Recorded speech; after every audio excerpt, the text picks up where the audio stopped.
நம்முடைய பிதாவாகிய தேவனிடமிருந்தும் ஆண்டவராகிய இயேசு கிறிஸ்துவிடமிருந்தும் உங்கள் அனைவருக்கும் கிருபையும் சமாதானமும் உண்டாவதாக. கடவுளின் வார்த்தையை தியானிக்க எடுத்துக்கொண்ட தியான பகுதி சங்கீதம் 121:5. கர்த்தர் உன் வலது பக்கத்தில் உனக்கு நிழலாக இருக்கிறார் என்பது. அன்பான ஆண்டோடைய பிள்ளைகளே, ஆண்டோடைய பெரிதான கிருபையினாலும் அருளாலும் ஒரு புதிய நாளின் காலை பொழுதிலே நித்திரை விட்டு எழுந்திருந்து சமூகத்திலே காத்திருந்து இறை ஆலோசனை பெறவும் கடவுளத்தில் ஜெபிக்கவும் ஒரு நல்ல நாளை தந்தார். அது மட்டுமில்லை, இந்த நாள் தவக்காலத்தின் முதல் நாளாக ஆசரிக்கப்படுகிறது. இந்த சாம்பல் புதனிலிருந்து வருகின்ற 40 நாட்கள் ஞாயிறு தவிர ஆண்டவர் இயேசுநாதருடைய சிலுவை பாடுகளை, இரத்த வேர்வைகளை, மனுக்குலத்தை மீட்பதற்காக, பாவம் சாபம் பிசாசிலிருந்து இறைவன்மை மீட்பதற்காக அவர் செய்த, மனிதனுக்காக செய்த எல்லா விதமான பாடுகளை சிந்திக்கிற ஒரு கிருபையின் காலம், ஒரு வசந்த காலம், மீட்பின் காலம், மனம் திரும்புகின்ற ஒரு நல்ல காலத்தை கடவுள் நமக்கு கூட்டி தந்திருக்கிறபடினாலே நாம் கடவுளுக்கு நன்றி செலுத்தி அதிகமாக சிலுவையின் பாடுகளை தியானித்து இறைவனுடைய சிலுவையின் நிழலிலே நெருங்கி வர கடவுள் நமக்கு கிருபை புரிவாராக. வாசித்த பகுதியிலே இங்கே கடவுள் உனக்கு நிழலாக இருக்கிறார் என்று சொல்லப்படுகிறது. வெயிலின் அருமை நிழலில் தெரியும் என்று சொல்வார்கள்.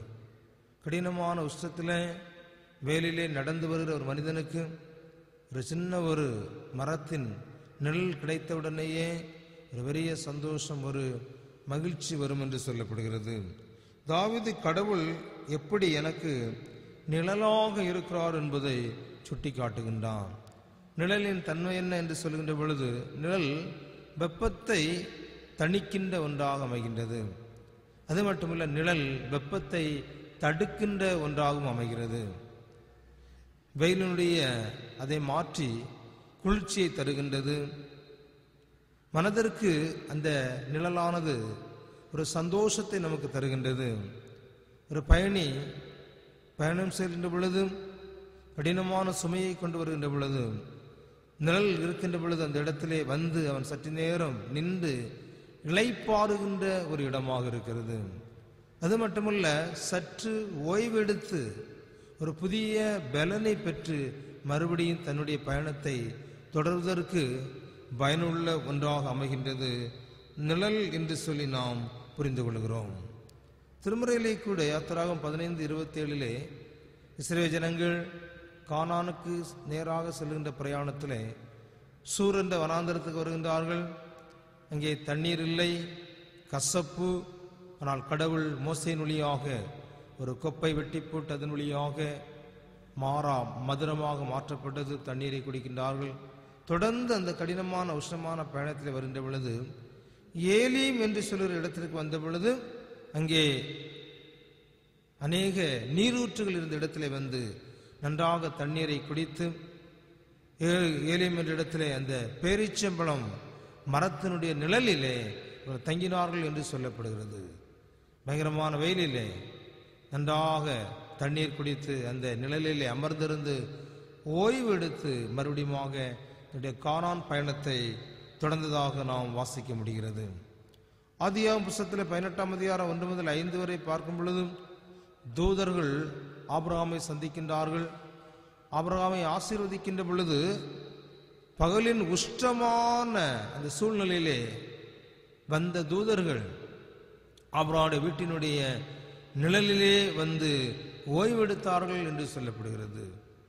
அவ்விதமாக ஓய்வெடுத்து கொண்டிருக்கிற பொழுதுதான் ஆபிரகாம் அவர்களுக்கு போஷிக்கிறான், உணவு கொடுக்கின்றான், அவர்களை அவன் ஆசீர்வதிப்பதை பார்க்க முடிகிறது. வெயிலின் உஷ்ணத்திலே வந்த மக்களுக்கு அந்த இடத்திலே அவர்கள் நிழலிலே ஓய்வெடுத்து இளைப்பாறினார்கள். வாசித்த யோவான் 4:5-6 வசனங்களிலே, யோனா ஆமணக்கு செடியின் கீழாக அவன் சற்று நேரம் இருந்து அவன் சோர்வு களைப்பெல்லாம் மாறுவதற்காக அவன் அங்கே இளைப்பாரி புதிய பலனை பெற்றுக் கொண்டான் என்று வாசிக்க முடிகிறது. 1 ராஜாக்கள் 19:4-5 வசனங்களிலே எலியா ஆண்டவருக்காக வல்லமையான காரியங்களை செய்கின்றான். ஏசபேலை எதிர்க்கின்றான். பாகால் மக்களை எல்லாம் அங்கே கொன்று குவித்து ஜீவனுள்ள கடவுள் யாவே என்பதை அங்கே நிரூபித்துவிட்டு மறுபடியும் வருகின்ற பொழுது ஏசபேல் அவனுக்கு பலமான எதிர்ப்புகளை சொல்லுகின்றார். நாளை தினம் இதே நாளிலே உன்னை அழித்து விடுவேன் என்று சொன்ன பொழுது எலியா சற்று பயந்து சோர்ந்து போன வேளையிலே சூறை செடியின் நிழலிலே அவன் படுத்திருந்தான் என்று சொல்லப்படுகிறது. 1 ராஜாக்கள் 19:4-5 வசனங்களிலே எலியா சூறை செடியின் கீழாக இளைப்பாறினான். தூதன் சந்தித்து அவனுக்கு தேவையான உணவுகளை கொடுத்த பொழுது அந்த சூறை செடியுடைய நிழலை கொண்டும் அவர்கள் கொடுத்த அப்பத்தை கொண்டும் மறுபடியும் புசித்து 40 நாள் பயணத்தை தொடர்ந்தான். அதற்கு பின்பதாக அவன் அநேக அற்புதமான காரியங்களை செய்தான். எலிகுவை அங்கே இஸ்ரவேல் மேலாக ராஜாவாக அபிஷேகம் பண்ணுகிறான். எலிஷாவை அபிஷேகம் பண்ணி ஒரு பெரிய கடமைகளை பணிகளை செய்வதற்கான ஆற்றலை இளைப்பாறுதலை சூறை செடியினுடைய நிழலிலே பெற்றுக்கொண்டு இந்த அப்பத்தின் தண்ணீரை குடித்து பலன் பெற்றான் என்று சொல்லப்படுகிறது. இவ்விதமாக திருமுறையிலையும் கூட நிழலின் மூலமாக இளைப்பாறுதலை பலனை பெற்று பயணத்தை தொடர்வதற்கு பயனுள்ளதாக அமைந்தது என்று சொல்லப்படுகிறது. வெயில் ஹீட் அது அதிகமான உஷ்ணத்தை கொடுக்கிறது. மனிதனுக்கு அதிக தாகத்தை கொடுப்பதாக பார்க்கிறோம். இயேசுநாத சிலுவையிலே கூட பலருடைய வெயிலிலே கஷ்டத்திலே அவர் சிலுவையிலே தொங்கிக் கொண்டிருந்த பொழுது அதிகமான உஷ்ணம் சரீரத்துடைய ரத்தங்களெல்லாம் வெளியே ஏறின பொழுது அவர் தாகமாய் இருக்கிறேன் என்று சொன்னார் என்பதை நாம் திருமறையிலே வாசிக்கிறோம். வெயிலினுடைய கொடுமை தாகத்தை கொண்டு வருகிறது. அது மட்டுமல்ல, வெயிலினுடைய கொடுமை மனிதனுக்கு களைப்பை கொண்டு வந்து விடுகிறது, சோர்வை கொண்டு வந்து விடுகிறது. நம்முடைய பயணத்தை தொடர்ந்து செல்ல முடியாதபடிக்கு அநேக தடைகளை வெயில் நமக்கு கொண்டு வருவதாக பார்க்கிறோம். யோனா 4:8 அவன் தளர்ந்து போனான், மயக்கம் அடைந்தான், சோர்வடைந்தான் என்று சொல்லி பார்க்கிறோம். நிழல் நன்றாக இருந்தது.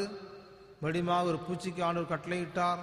இந்த பூச்சியானது ஆமணுக்கு செடியை முற்றிலுமாக அரித்து போட்ட பொழுது வெயில் தலையில் பட்ட பொழுது அவன் சோர்ந்து போனான், அவன் மயக்கமுற்றான்.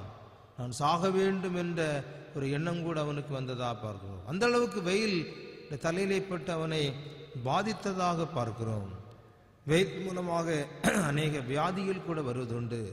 கண் நோய், மஞ்சக்காமலை போன்ற அநேக நோய்கள் கடினமான வெயிலிலே வேலை செய்கிற மக்களுக்கு வருவது. விதமாக வெயில், தாகம், களைப்பு, சோர்வு, பயண தடைகள் வியாதிகளை கொண்டு வந்து மனிதனை அந்த விசுவாச பயணத்தில் இருந்து தடைபட செய்கிறது. இங்கே தாவீது சொல்கிறான், கடவுள் எனக்கு நிழலாக இருக்கிறார் என்று சொல்லப்படுகிறது. எபிரேயர் 11:1 அங்கே எபிரேய ஆக்கியோர் சொல்லுகிற பொழுது நமக்கு நியமிக்கப்பட்ட ஓட்டத்தில் பொறுமையோடு கூட ஓடக்கடவோம் என்று சொல்லப்படுகிறது. நமது வாழ்க்கை ஒரு நெடிய பயணமாக அமைகின்றது. அந்த பயணத்தில் நமக்கு நியமிக்கப்பட்ட அந்த ட்ராக்ல நாம் சரியாக மெதுவாக ஓடி அந்த பரம கானானை நாம் பிடிக்க வேண்டிய மக்களாக இருக்கிறோம். எனவே இந்த உலகம் ஒரு பாலைவனம்.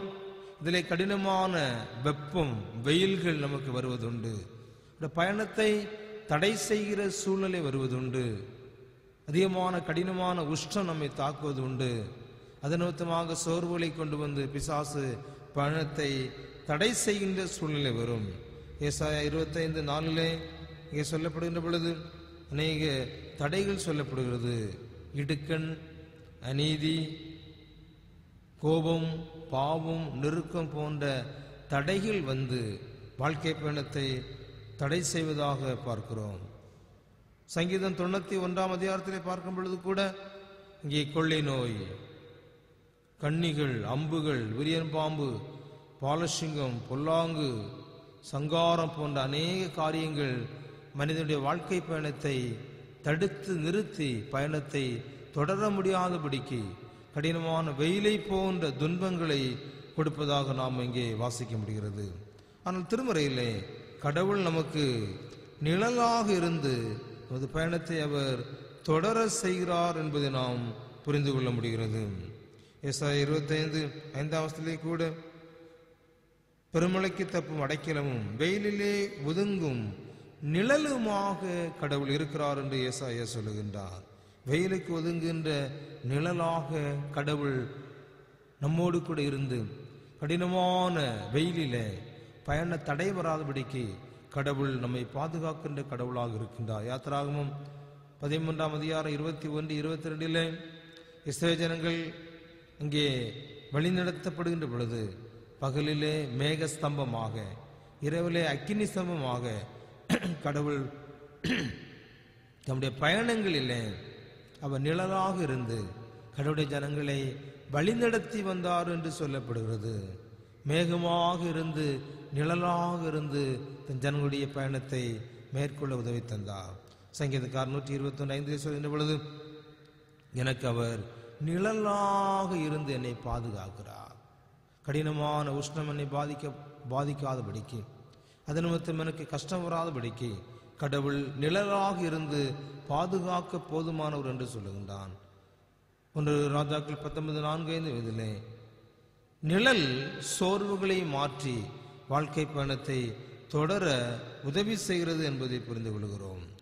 வாசித்த இந்த நற்செய்தி பகுதியிலே இந்த நிழலாகிய மகிமையின் மேகம் இந்த மருவ மலையிலே நிரப்பப்பட்டதாக பார்க்கிறோம். ஒளியுள்ள ஒரு மேகம் அவர்கள் மேல் நிழல் இட்டது என்று சொல்லி பார்க்கிறோம். மகிமையான கடவுள் தன்னை மகிமை சீஷருக்கு அவர் வெளிப்படுத்தின பொழுது அந்த நிழல் மேகமானது மகிமையானது. மோசே எலியா தரிசனத்திலே இவர்கள் கண்டு கடவுளின் மகிமையை மருவமலையிலே நிழலாக அவர்கள் பெற்றுக்கொண்டார்கள்.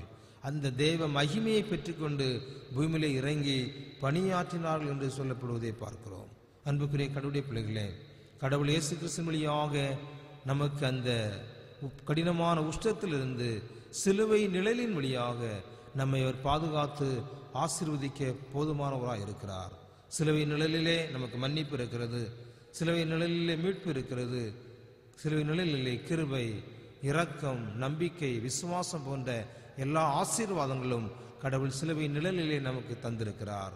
வாழ்க்கை பயணத்தில் வருகின்ற கடும் வெயிலாகிய பிசாசு, உலக மாம்சம் போன்றவை நமக்கு எவ்வளவு எதிர்ப்பை கொண்டு வந்து அக்கறைக்கு பிரயாணம் செய்கின்ற பிரயாணத்தில் தடைகளை கொண்டு வந்தாலும் ஆண்டவர் இயேசு கிறிஸ்து எல்லா துன்பங்களையும் மாற்ற வல்லவர்.